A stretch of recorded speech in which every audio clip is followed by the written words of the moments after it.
Can I ask one more thing? Yeah. I'm looking forward to being able more and more keeping my balance around contrast. I was one of the guys who was not lying at the beginning of the workshop because I don't like it at the moment, the contrast. It's just minor things. I know that my basic grid is filling in with well-being from all different, all kind of different things, but I do attract worrying people. What you may be saying to us, and we're going to take this conversation into a place it has never been before. Oh, yes. We're just going to settle in here and have fun with this, because this is where this conversation of deliberate creation has now evolved to. We've been saying for a long time that contrast is all part of it. And you all take it to mean that you have to put up with what is not wanted in order to understand what is wanted. But consider for a moment, just let this sentiment settle into you so that you can really feel it in the way that we mean it. What if the very contrast that you think you don't want is a gift of the vortex moving into your grid? What if it is the grid filling in with the next logical step, given the whole of who you are and what you want? Are you following? In other words, what if the contrast that you think you don't want is not something unwanted? You're not being tested by it. It's a piece of information. It's a piece of experience in order to help you formulate with greater clarity what you are wanting. And since you are expanding beings, since we are all eternal beings, then don't you think it's time for us to embrace the contrast? And in doing so, don't you think it's time to embrace your own worthiness and to stop condemning yourself when you stand in a place that you or someone else would deem not perfect? Don't you want to say, those beatings or that experience, that thing I thought that I did not want was something attracted by the best part of me, not attracted by the worst part of me? That's the piece that we wanted to stick in here. Because you keep thinking that when contrast comes, that it's an indication of something that you have done wrong, when it never is. It's an indication of something else that you are doing right on your continuing path of eternal evolution, you see. And in the moment you embrace the contrast is a good thing as part of the process, as clarifying, not frustrating, or as stimulating, not embarrassing, or as valuable, not off the track, as on the track, not off the track. I get that, but then if I get physical challenges because of it, then I'm thinking, hey, I am doing something wrong because I'm putting sticks in my wheel. Well, the physical challenges only mean, in other words, if the more it manifests, it just means you didn't catch the early indicators, and you needed the necessary contrast to get bigger in order to help you to come to a more determined statement. But I'm laughing about myself because I do see that I'm aware of it happening, and I'm able to push it away. You're doing everything right except asking this question from the standpoint that you should stop that. You see what we're getting at? Yeah, in other words, why not say, this is how my life works. This is how my life works, and it's working really well for me. And I wouldn't trade any of it because I'm having such a robust, frolicking good time in the process. Can you hear that? Can you feel that?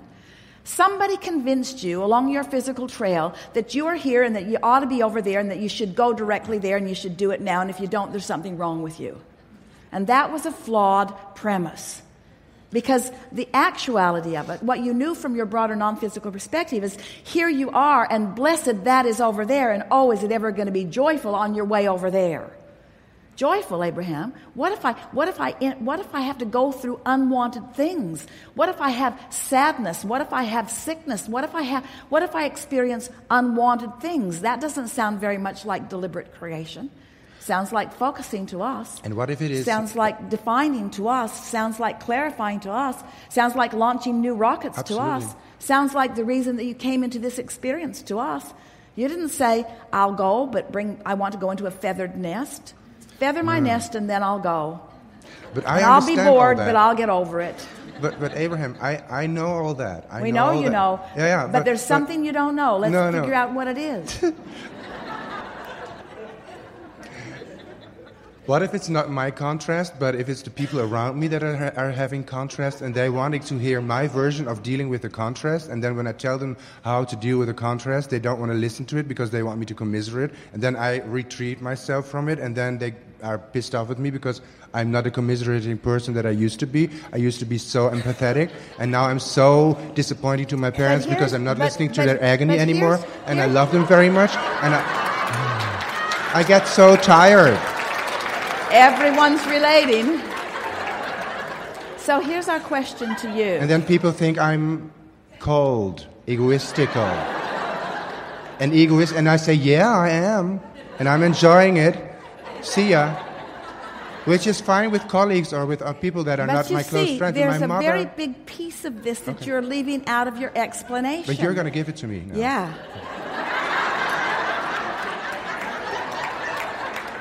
And that really big piece that you're leaving out of it is that it bothers you when they are upset with you.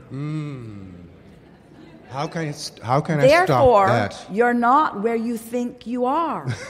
In other words, not commiserating with them is one thing. Commiserating about them after the fact is another thing. And that's what you're doing here. You're commiserating about them after the fact. In other words, you are bothered. And until you're not bothered by them being bothered, you haven't figured it out. True. That helped me figure it out. I am still bothered. I know I'm bothered. And I'm laying in my bed. I'm bothered. Well, what it really comes down to is when you're standing in a place where you are really in alignment, you don't mind their discord. I know. Because your alignment... I'm so not aligned then. But you see... And that pisses me off too. The reason that you're not aligned with their discord is because you're not aligned with your discord.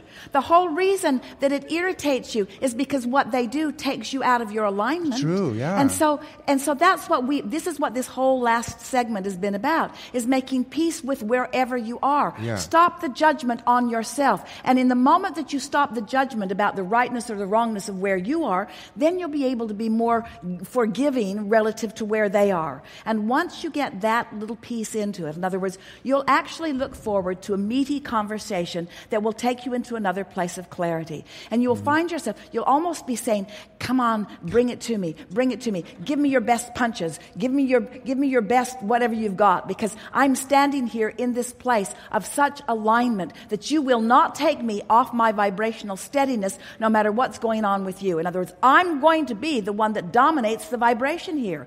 Because I know these things. I know, first of all, that all is well, even that stuff that you think isn't. Mm-hmm. You're not going to take me away from my alignment because I'm not acknowledging that you're doing something wrong in your misalignment. And that's the piece. Okay. That's the piece. Ooh, I got that. Yes, you did. Because the teacher to the very core of your being, you see, you keep thinking that what your world is about, we are teachers too.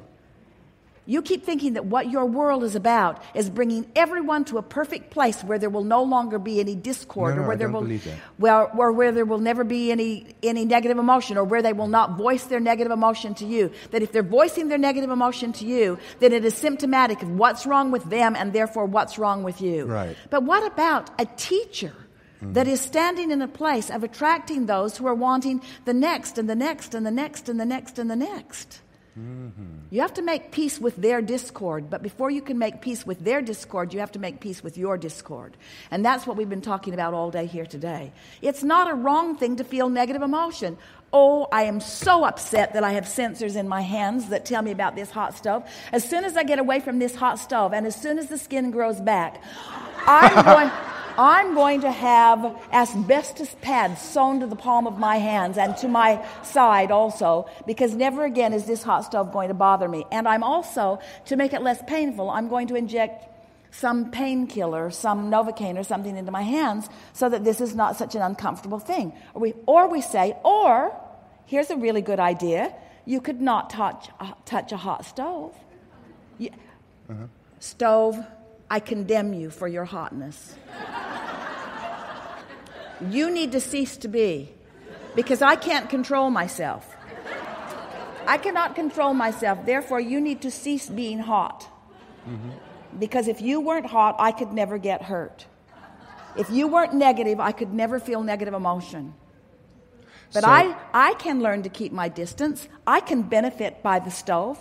I can benefit by the contrast that someone is living. I can understand that it's contrast that they are living, that they are bringing to me. I can bring them benefit by shining a brighter light on it. I can acknowledge the perfection that we are all living in. And so Perfect. these are the steps to do that. And you Perfect. think you know this, but we're going to say them anyway. Yeah, You yeah. have to accept that you are an eternal being and that you are always changing and expanding. Right. And if you are going to accept that premise, then you have to joyfully accept contrast. And if you're joyfully accepting contrast, then you have to accept it from everyone around you as well, True, you yeah. see. Where did you get to this place? We're speaking to all of you, but especially to you. To this place of demanding such perfection from yourself. In other Because words, I have felt perfection from myself, and I want but to you keep see, on to but, it. But in what regard have you felt Every perfection regard. from yourself? Physical well-being, financial well-being, meeting with people, casual encounters, Yes. food, We don't disagree with everything. any of this, but perfection means endedness, and you are not ever going to be done. Thank you. You're always reaching for something that is more. Therefore, you can't be perfect. You can't be done. You've got to reach for more, and so you do need contrast. And some of those buggers are bringing it to you, but yeah. you're condemning the fact that they're bringing it to you because you are demanding perfection. You have this flawed premise that says, I should always be perfect. And the Yes. answer, our response back to that is, you're not ever going to be. No. You're not ever going to be. There's always going to be more that you can be. So where comes the part in that I summoned too much energy so that I became sick last week? 2 days before this workshop, I was in bed with fever. I decided I'll just ignore it. I'll come anyway. Not wild horses could keep me from meeting with you. And here I am, and I feel fine. But so what is the part where I summoned too much energy? So I demanded too much perfection of myself. I didn't line up with the perfection of that. Or, you know what I mean? I'm sure you can read my question better than I can tell it in my poor English. Well, there are 2, 3, 4, 5, 6, 7 flawed premises in that statement. It'd take us longer than we have to unravel it also. Can you write them to me? We can give them to you here quickly. Okay, So, sickness is, start again. Overwhelmment is the emotional state of being that you feel when you are summoning more energy than you're up to speed with. That's logical, isn't it? Yes. If you're summoning more than you are personally, vibrationally up to speed with, then you feel overwhelmed.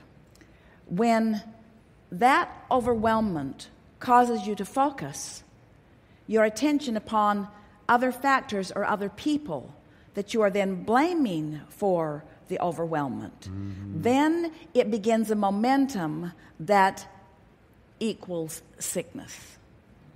In other words, we're speaking specifically to you. I know. That's the train, that's the progression that has taken place here. Yeah. But at the heart of all of that, we would like to stand here together and express this to you until you get it. And so we're going to summon everyone who knows everything about you and focus for 2 or 3 minutes here in explaining this to you because of the intensity and the power of your wanting to understand. The most important thing that we want you to know, well, that felt good, didn't it? That's an important piece that you had not taken into consideration. You have not understood the clarity and the determination with which we focus upon you, you imperfect, sick person.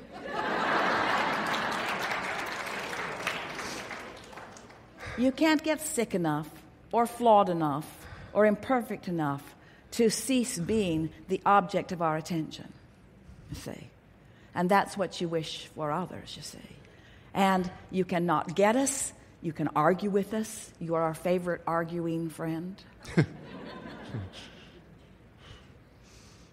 Doesn't slow us down, doesn't hurt our feelings, doesn't upset our resolve, doesn't keep us from knowing, doesn't keep us from loving, doesn't keep us from attempting to explain it to you yet one more time.